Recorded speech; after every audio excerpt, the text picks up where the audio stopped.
Hi everyone, welcome back to another video from Trading for Beginners. Today I'm going to be guiding you through how to find your Bybit user ID. To find your user ID on Bybit, launch open the Bybit application on your mobile device first.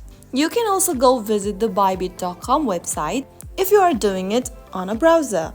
Either way, once you're logged in, go ahead and find your profile picture at the top left corner.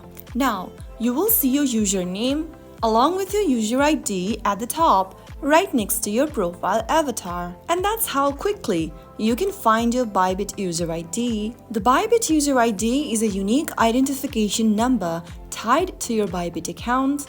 Whenever contacting Bybit's support team, you'll often be asked to provide your user ID.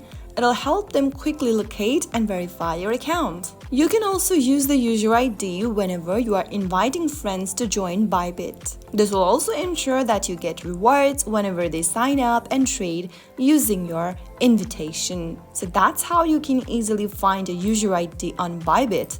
If you found the video helpful, don't forget to like, share, and subscribe to the channel for more Bybit tutorials. I'll see you in the next video. Thanks for watching.